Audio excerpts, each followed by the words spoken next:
Okay, चलिए फिर आते हैं मार्केट्स पर। और आज मैं मार्केट के क्यूज़ पर आऊँ उससे पहले एक थोड़ी सी इम्पॉर्टेंट चीज़ पे बात करना चाह रहा था। आज आशीष है नेशनल सिक्योरिटी डे, और इनफैक्ट आज से हम मनाते हैं नेशनल सिक्योरिटी वीक। तो क्योंकि नेशनल सिक्योरिटी डे है तो मैंने सोचा कि क्यों ना बात की जाए अपने पोर्टफोलियो को कैसे सेव करना है आपको, उस पर मैं 3-4 बातें कर लेता हूँ। उसके बाद खैर रोज़ के क्यूज़ पर तो हम बात करते ही रहते हैं। तो कुछ चीज़ें हैं और मैं थोड़ा सा इनको करंट कॉन्टेक्स्ट में लेके आना चाहता हूँ कि आज का कॉन्टेक्स्ट बहुत इंपॉर्टेंट है।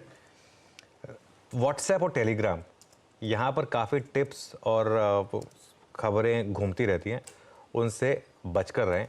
और एक चीज़ मैं आपको बोलूँ, मुझे आप पिछले एक हफ्ते में बहुत लोगों ने लिंक भेजा है, ये कुछ मेरे टेलीग्राम पे और इंस्टाग्राम पे फेक प्रोफाइल से वो क्रिप्टो के नाम पे वो पैसा मांगा जा रहा है। तो प्लीज़ इन सब चीज़ों से बच के रहें। ये थोड़ा सा क्या होता है ना, इसमें 4 बंद कराओ 10 नए निकल आते हैं, तो इसके लिए आप बियॉन्ड अ पॉइंट अब और वो आपको ब्लॉक कर देता है, आप रिपोर्ट भी नहीं हाँ, कर तो पाते। हाँ एग्जैक्टली, तो आप बियॉन्ड अ पॉइंट अब उससे ज़्यादा हम उसमें कर भी नहीं सकते। लेकिन जो भी है ये आपको आपका पैसा आपको उस हिसाब से संभाल कर रखना है। दूसरा, आसान और मतलब जैसे कहते हैं ना easy and fast money, market में इजी एंड फास्ट मनी कुछ नहीं होती है। कभी कभी फेजेस आते हैं, जैसे पिछले 3-4 महीने में आए थे, वो अलग बात है। उसमें भी अगर आप ढंग से काम नहीं करेंगे तो पैसा उसमें भी जाएगा, लेकिन उसके लालच में ना आए, ल्योर में ना आए, इस चीज़ का अपना ध्यान रखें। एक और इम्पॉर्टेंट चीज़ मार्केट में सबसे इम्पॉर्टेंट होती है रिसर्च। कोई भी स्टॉक लें उस पर रिसर्च करें। अगर आप रिसर्च नहीं कर सकते हैं तो अपना पैसा उस फंड मैनेजर को दें जो रिसर्च कर सकता है। बहुत सिंपल है इस मार्केट में, अगर आपको अपना पोर्टफोलियो उस हिसाब से बनाना है तो। उसके अलावा इस मार्केट में बहुत लोगों ने मुझे काफ़ी मेल्स आती हैं, मैं रिप्लाई नहीं करता हूं क्योंकि बियॉन्ड अ पॉइंट मुश्किल हो जाता है, क्योंकि ऐसी कई मेल्स आती हैं। उनमें ज़्यादातर लोग वो होते हैं जो अपनी कमाई, अपनी सैलरी का 4 या 5 गुना मार्केट में खो चुके हैं।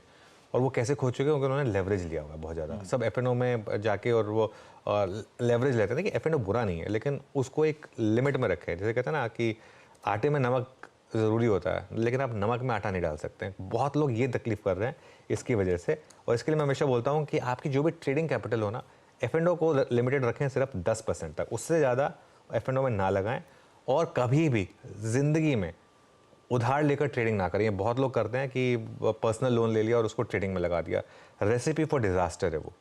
एक तो आप उस लोन का इंटरेस्ट रेट कभी नहीं चुका पाएंगे, और दूसरा हमेशा आप टेंशन में रहेंगे, और वो टेंस माइंड कभी वो ढंग की ट्रेड ले नहीं पाएगा। तो इस चीज़ का ध्यान रखें।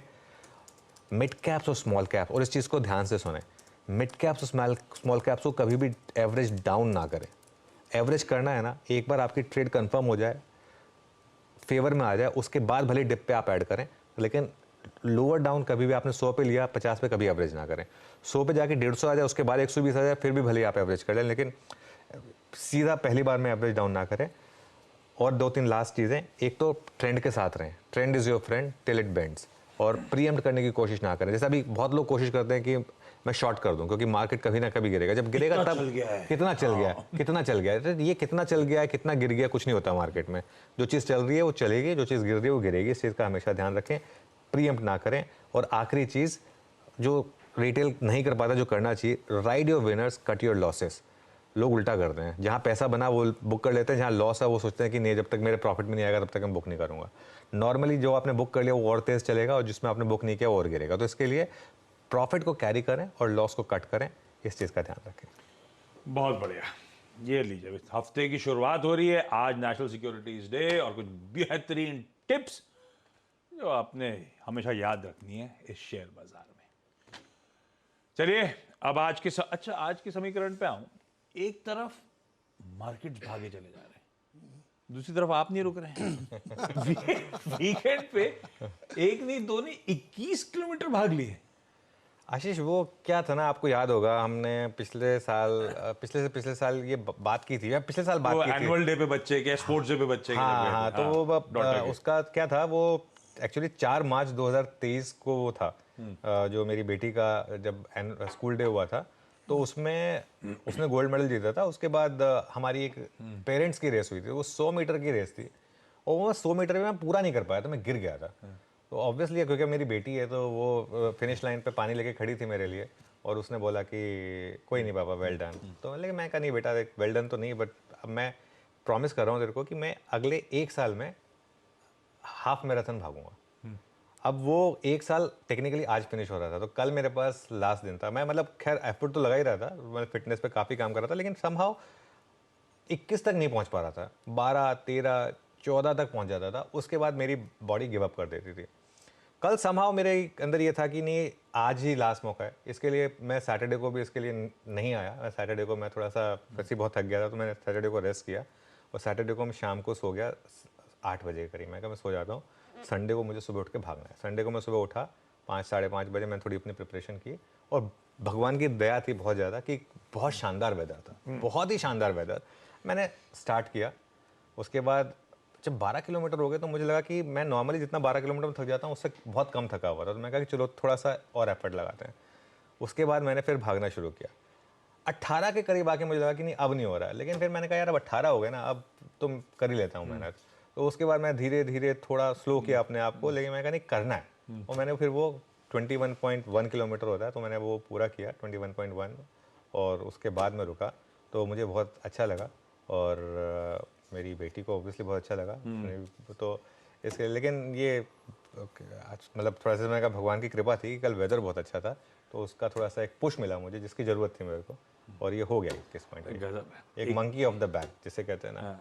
21 किलोमीटर 2.5 घंटे में। नहीं, मेरे की तरफ मत देखो आप। मैंने कुछ बोला क्या? गजब है भाई साहब। वैसे कल वेदर एक्चुअली अच्छा था, वेदर बहुत ठंडक थी। शाम वाम को बाहर निकले होते आप और शॉर्ट शॉर्ट्स पहन के निकल लिए होते तो ठंडा लग रहा होता। आज विजिबिलिटी देखा ही आपने, कितनी शानदार विजिबिलिटी थी। अगर आज आप सीलिंग से आए होते मान लीजिए। आए तो अंधेरे में आए अपन तो। लेकिन ठंड थी, अच्छा मौसम हो रहा है। मेरे ख्याल से पहाड़ों पे बर्फ गिर रही है, उसका बड़ा फर्क पड़ा है। चलिए अब आज के समीकरण पे आते हैं। गिफ्ट निफ्टी के संकेतों के साथ शुरुआत कर रहा हूं। एक चीज ध्यान रखिएगा, छोटे हफ्ते से लौट के जरूर आए। लॉन्ग वीकेंड सामने खड़ा है। फ्राइडे को महाशिवरात्रि के चलते मार्केट हॉलिडे, 4 दिन का ये कारोबारी हफ्ता। हफ्ते का आगाज हो रहा है जिस तरह के संकेतों के साथ, पहले वो दिखाता हूं। एकदम फ्लैट नोट पर गिफ्ट निफ्टी ट्रेड करता हुआ। हमने 2 बड़े अच्छे सेशन एंजॉय करे। फ्राइडे को तो खैर वो सेशन हाईलाइट था जब हम जीडीपी के बड़े अच्छे नंबर्स पर रिएक्ट कर रहे थे, क्या मजबूती बनी। उसके बाद वो सैटरडे का सेशन जो भी था, भाव की मतलब है, मायने है। हमने फ्राइडे को रिकॉर्ड जड़े थे, उसके बाद सैटरडे को भी नए रिकॉर्ड उच्चतम स्तर जड़ दिए। ये सैटरडे का लाल में क्यों दिखा रहा है आपका? सैटरडे रेड में हुई थी क्लोजिंग। है क्लोजिंग रेड में हुई थी। हल्के सुस्ती के साथ, ठीक है। ये आपकी स्क्रीन पे आया। हमने नए रिकॉर्ड जड़े थे 22,420, 419 मेरे ख्याल से, 419, 420 के, बढ़िया मोमेंटम। अब आए संकेत पे, तो फ्लैट ओपनिंग एशिया दिखाइएगा, और एशिया के साथ साथ पूरा वो दिखाइए यूएस के बाजारों का संकेत। एशिया मिला जुला कर रहा है। यूएस में 2 पावरफुल सेशंस हो चुके हैं। नैस्डैक 1% थर्सडे को, 1.25% के आसपास फ्राइडे को, और तीनों बेंचमार्क्स अच्छी मजबूती के साथ कामकाज करते हुए। कुछ हद तक वो सैटरडे के सेशन में रिएक्शन हुए होंगे, पर जैसे मेंशन था वो सेशन में बहुत ज़्यादा पार्टिसिपेशन था नहीं, छोटा सा सेशन था, तो कुछ मायने नहीं थे शायद उसके। नीरज जी से जान लेते फिर फ्राइडे और फ्राइडे प्लस उसके बाद के सारे संकेत कैसे हैं। उसके बाद चलते हैं आज के सेटअप पे। कैसा लग रहा है ग्लोब? ग्लोब तो बहुत ही बढ़िया है। फ्राइडे को भी अगर आप देखें तो बहुत शानदार रैली बनी। तीनों इंडाइसेस जाके एकदम लाइफ हाई पे खड़े हो गए, और इतनी उम्मीद नहीं थी कि इतनी तेज़ी से S&P चलेगा। 5100 के ऊपर ट्रेड कर रहा है। AI स्टॉक्स जो ड्राइव कर रहे थे इस मार्केट को, वही अगेन ड्राइव कर रहे हैं, और एनवीडिया इसका लीड कर रहा है। अब $820 का स्टॉक पहुंच गया है। इसी साल उसने 20-30% की रैली दे दी है। तो अभी ड्राइव वहीं से हो रहा है, टेक्नोलॉजी स्टॉक से। इसलिए आप नैस्डैक को देखिए, सबसे ज़्यादा दौड़ा है। रेट कट वाली जो बातें थी ना, उस टेक्नोलॉजी स्टॉक्स सीधे उनका असर होता, अब वो डर मुझे लगता है मार्केट में एकदम ख़त्म हो गया है। 3 बार कट करें या जून में कट करें, कब करें, कोई फ़र्क ही नहीं पड़ता है। तो वो एक तेज़ी है, उसके पीछे इकॉनमी है बहुत। तो मुझे लगता है कि वो बड़ा ट्रिगर था लाइफ हाई मार्केट के। कहीं कोई दिक्कत नहीं दिख रही है। क्रूड 84 पहुंच गया, फिर भी कोई दिक्कत नहीं दिख रही है। फेड के ऑफिशियल्स बोल रहे हैं, फिर भी कोई प्रॉब्लम नहीं दिख रही है। तो ये एक है। एक चीज़ मुझे थोड़ा अजीब सी लगी कि डॉलर वीक हुआ, बॉन्ड यील्ड गिरी, तो कमोडिटीज में बहुत तेज़ी आई। तो गोल्ड भी रिकॉर्ड हाई पे, इक्विटी भी रिकॉर्ड हाई पे, कमोडिटीज़ में भी तेज़ी। ये थोड़ा सा एक मार्केट का सेटअप अच्छा नहीं है, क्योंकि एक साथ सब नहीं चल सकते, कोई एक एसेट क्लास को नीचे आना पड़ेगा। लेकिन फिलहाल मार्केट में कहीं कोई प्रॉब्लम दिख नहीं रही है, बहुत सॉलिड रैली चल रही वहाँ पे और अभी कंटिन्यू करेगी, क्योंकि साइंस कोई ऐसे संकेत नहीं वहाँ पे कि वीकनेस दिख रही हो। भाई साहब बढ़िया मजबूती है, अब उसमें कंप्लेंट कर लीजिए कि कुछ ही सिलेक्टिव स्टॉक से जो दमखम दिखा रहा हूँ, लेकिन मोमेंटम बढ़िया है, चले चले जा रहा है। एआई ड्रिवन गजब के स्टॉक्स मूव दिखा रहे हैं। नवीन एनवीडिया तो फिर फ्राइडे को 4%, मेरे ख्याल से बाकी दिग्गज भी 2-2%। गजब मूड माहौल बना हुआ है। खैर ये है ग्लोब की तस्वीर, पॉजिटिव थम्स अप है। इक्विटीज में मोमेंटम जसखतस कंटिन्यू करता हुआ। हाँ, इस हफ्ते कुछ बड़ी चीजें लाइन अप हैं, जिसमें सबसे इंपॉर्टेंट तो फेड चेयर की टेस्टिमनी, उनका बयान यूएस पार्लियामेंट में, बेसिकली उनके सीनेट, उनके कांग्रेस में वेडनेसडे और थर्सडे को। तब देखते हैं वहां से क्या निकल के आता है। आमतौर पे हमेशा जब पॉलिटिशियन सामने खड़े होते हैं सरकारी अफसर, तो डिटेल में अच्छी बातें होती हैं। मेरे ख्याल तो सब कुछ वेडनेसडे को आ जाएगा, थर्सडे के लिए कुछ बचता है नहीं। वो इंपॉर्टेंट इवेंट इस हफ्ते का। पर अब ट्रेड सेटअप समझा जाए। अभी ट्रेड सेटअप फ्राइडे का लोगे आप, सैटरडे में जो लोगे, कैसे होगा ये? मैं सोचा कि दोनों की बात कर लेता हूँ। हाँ ठीक है, ठीक है ना। तो फ्राइडे का और सैटरडे का, पहले सैटरडे का बात कर लेते हैं, क्योंकि सैटरडे को all said and done trading तो हुई है। तो सैटरडे को 44 करोड़ डीआईएस ने बेचे और 82 करोड़ एफआईआईस ने बेचे। ऑब्वियसली वॉल्यूम काफ़ी कम थे।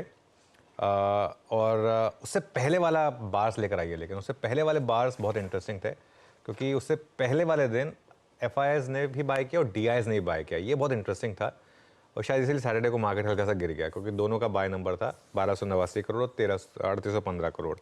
इंडेक्स फ्यूचर्स की जहाँ तक बात है, वो मैं सैटरडे का ही देख रहा था, क्योंकि सैटरडे को ठीक ठाक डेटा था इंडेक्स फ्यूचर्स का। 197 करोड़ की बाइंग थी और 329 करोड़ की स्टॉक फ्यूचर्स में सेलिंग थी, और with in index futures 64 crore की सेलिंग थी बैंक निफ्टी में और 260 करोड़ की बाइंग थी निफ्टी फ्यूचर्स में। अमूमन फ्राइडे भी ठीक ठाक ही एक्शन था। उसके अलावा आप लॉन्ग शॉट का चार्ट जो वीरू रोज सुबह भेजते हैं, एक बार वो चार्ट देख लेते हैं। ये देखिए, अब ये लॉन्ग शॉट अब वापस एफआईआईस जो है वो 35% के करीब लॉन्ग है, 65% के करीब शॉर्ट है। दो चीज़ें मैं सेटअप में जोड़ रहा हूँ। एक तो इंडिया विक्स वापस 15 पर आ गया। हमने एक बात की थी कि हमारी इंडिया विक्स जो रेंज रही है, उसमें जब जब वो 16 को क्रॉस कर रहा है, वहाँ से एक वापस कूल ऑफ मिला है, और ये अच्छी बात है कि वापस हम 15 के नीचे आ गए। तो उसने स्पेस दे दिया मार्केट को, थोड़ा कुशन दे दिया है 16 तक का। पुट कॉल रेशो लेकिन थोड़ा सा नाशिश बढ़ गया है। बस एक ही सेटअप में मुझे नेगेटिव लग रहा है। पुट कॉल रेशो 1.32 पर आ गया है। आपको याद होगा जब हमने फ्राइडे की बड़ी रैली की बात की थी, तब पुट कॉल रेशो 0.66 पर था, जब पिछले थर्सडे बात हुई थी। अब 0.66 से बढ़कर हम आ गए हैं 1.32 पर, तो वो एग्जैक्ट डबल हो गया है जो पुट कॉल रेशो था। तो ये हमारी मार्केट बहुत जल्दी ओवरबॉट और ओवर सोल्ड हो जाती है। हल्की सी ओवरबॉट है, लेकिन अभी भी मुझे लग रहा है कि कोई दिक्कत नहीं है, स्पेशली लार्ज कैप्स में। और बैन में जो एक स्टॉक पहले दिन आ गया था, जी एंटरटेनमेंट, वो अभी भी बैन में बना हुआ है। तो सेटअप जो है वो न्यूट्रल मान के चलिए। सेटअप न्यूट्रल है, लेकिन फ्राइडे सुबह से जो बातचीत हुई, उसके थ्रू हमने चैनल पे तेजी को बहुत बढ़िया तरीके से बनाया। खरीदारी करने की सलाह दी गई थी, तब हमने पोजिशनल स्टॉप लॉस 21,950 का रखा था। ये फ्राइडे सुबह की चर्चा थी, तब बातचीत हुई थी कि भाई अगला स्तर 22,500 है। ये फ्राइडे को चर्चा में आया था सेकंड, मेरे ख्याल से आपने आफ्टरनून सेशन में मैंने कहीं नोट डाउन करा था 22,500 की फिर बातचीत हुई थी, और लॉन्ग रखे और स्टॉप लॉस बढ़ाकर 22,200 पे लेकर आ गए थे हम लोग। तो हमने फ्राइडे को बढ़िया अच्छा मोमेंटम इनकैश करा। सैटरडे को अपनी चर्चा नहीं हुई थी, तो फ्राइडे के थ्रू ही अब आगे बढ़ा जाए। हमने वो तेजी बुनाई, हमने वो बढ़िया पोजीशंस कैरी करी हैं और एंजॉय कर रहे हैं इस मोमेंटम को। अब करना क्या है आज के लिए, पहले निफ्टी में देखिए, आज मैं थोड़े से एग्रेसिव लेवल्स दे रहा हूँ, क्योंकि मार्केट इस समय काफ़ी शानदार मूव्स दिखा रहा है। तो 22,500 से 22,600 तक का मुझे लग रहा है कि पहला रेजिस्टेंस है यहाँ पर। और यहाँ तक तो मुझे लग रहा है कि निफ्टी एक बार के लिए जाएगा, और बड़ी रेजिस्टेंस आएगी 22,700 से 22,800 पर, जहाँ पर आपका सबसे बड़ा ऑप्शन राइटर्स बैठे हुए हैं उनके प्रीमियम के हिसाब से एडजस्ट करके। और सपोर्ट कहाँ पर है, आपको पहला सपोर्ट मिलेगा 22,250 से 22,300। ये थोड़ा सा नियर टर्म लेवल है, और बड़ा सपोर्ट है आपका 22,050 से 22,100 के बीच में। स्ट्रैटेजी मेरी क्या रहेगी? स्ट्रैटेजी मेरी रहेगी, ट्रेंडिंग मार्केट में आपको फर्स्ट सपोर्ट पे बाय करना होता है और सेकंड सपोर्ट का स्टॉप लॉस रखना होता है। तो फर्स्ट सपोर्ट अगर आपको मिल जाए किसी भी कारण से 22,250 से 22,300, अभी जरूरी नहीं है कि 22 एग्जैक्टली इसी जोन में आना चाहिए, 22,320 भी वो लेवल होता है टेक्निकली। तो फर्स्ट सपोर्ट के आसपास बाय करने की कोशिश करें और एक सेकंड सपोर्ट का स्टॉप लॉस रखते हैं। तो वही जो हमारा 22,047 के आसपास का स्टॉप लॉस है वही रहेगा। तो पोजिशनली आप लॉन्ग रहें और 22,150 से 22,200 तक की हर डिप को बाय करें। उसके बाद की डिप को बाय ना करें क्योंकि उसके बाद आप बहुत क्लोज होंगे उस स्टॉप लॉस के। तो इसके लिए फिर डिप यहाँ तक बाय करनी है आपको, 22,150 से 22,200 तक की हर डिप को बाय करना है और उसके बाद सिस्टम में एक स्टॉप लॉस लगा के रखना है वो 22,047 वाला, और देखना है। शॉर्ट नहीं करना है इस मार्केट में। शॉर्ट मतलब करना है तो इंटरडे में 50-60 पॉइंट मिल गए इधर उधर, वो अलग बात है, अपनी जगह है, वो ट्रेडर्स समझते हैं। लेकिन पोजिशनली शॉर्ट इस मार्केट में बिल्कुल नहीं करना है क्योंकि ये मार्केट जो है कुछ कह रही है आपको, लार्ज कैप्स में एटलीस्ट। बहुत बढ़िया, ये है निफ्टी की स्ट्रैटेजी। आप लोग स्क्रीन पे सारे लेवल्स आते हुए निफ्टी बैंक प्लीज खींच के लेकर आइएगा। फ्राइडे को उस पॉकेट ने बहुत पावरफुल रिटर्न्स दे, वो आउट परफॉर्मेंस कंटिन्यू हो रहा है, 2.5% के आसपास फ्राइडे का उछालता है। एक है सैटरडे का सेशन आपकी स्क्रीन पे बार बार आ रहा है। फ्राइडे सुबह हमारी चर्चा हुई थी कि स्क्रीन देखेंगे, उसके बाद निफ्टी बैंक में ट्रेड लेंगे। दोपहर में ये मेंशन हुआ था कि लॉन्ग्स रहे और स्टॉप लॉस बढ़ा के डेज लो पे ले आए। फ्राइडे को निफ्टी बैंक के भी मोमेंटम को अच्छा चैनलाइज करा और ये आउट परफॉर्मेंस धीरे धीरे दिख रहा है। हम वीकली डेटा लेकर आ रहे हैं, डेली परफॉर्मेंसेस। निफ्टी बैंक थोड़ा बहुत दमखम दिखाने की कोशिश कर रहा है, क्या करूं? बिल्कुल, देखिए निफ्टी बैंक ने एक चीज़ करी है, 200 डे मूविंग एवरेज को ब्यूटीफुली डिफेंड किया और अब मूव अप कर रहा है और अभी भी यहाँ पर ऑल टाइम हाई में स्पेस है, करीब 1000 पॉइंट से ज़्यादा का डिस्टेंस है। तो निफ्टी बैंक पर आपका सपोर्ट है 46,800 टू 47,000 पर, और उसके बाद बड़ा सपोर्ट आपको मिलेगा 46,400 टू 46,600 पर। तो ये दो सपोर्ट लेवल्स हैं और रेजिस्टेंस आपको मिलेगी हायर लेवल पे 47,500 टू 47,800 पर, और उसके बाद 48,000 टू 48,200 पर। देखिए क्या है ना, लेवल्स थोड़े बहुत इधर उधर हो सकते हैं। आपको ट्रेड क्या लेना, आपको उस चीज़ पे ध्यान रखना है। ट्रेड मेरे ख्याल से ये है कि फ्राइडे के लो के साथ लॉन्ग रहें। अब ऑब्वियसली फ्राइडे का लो बैंक निफ्टी के केस में थोड़ा ज़्यादा लो होगा, लेकिन थोड़ा सा आपको वो रखना पड़ेगा। तो पहले सपोर्ट जोन पर खरीदें और दूसरे सपोर्ट जोन का स्टॉप लॉस रखें।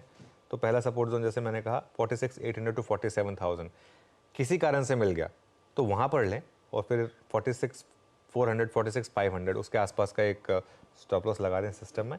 तो ये मेरे ख्याल से आपके लिए एक बैंक निफ्टी में अच्छी ट्रेड रहेगी। बिल्कुल ठीक, ये है निफ्टी बैंक की आज की हमारी स्ट्रैटेजी, आज की रणनीति। देखते हैं खैर सेशन कैसे प्रोग्रेस होता है। बता दें कि मनी कंट्रोल पर दिए गए विचार एक्सपर्ट्स के अपने निजी विचार होते हैं। वेबसाइट या मैनेजमेंट इसके लिए उत्तरदायी नहीं है। यूजर्स को मनी कंट्रोल की सलाह है कि कोई भी निवेश निर्णय लेने से पहले सर्टिफाइड एक्सपर्ट की सलाह लें।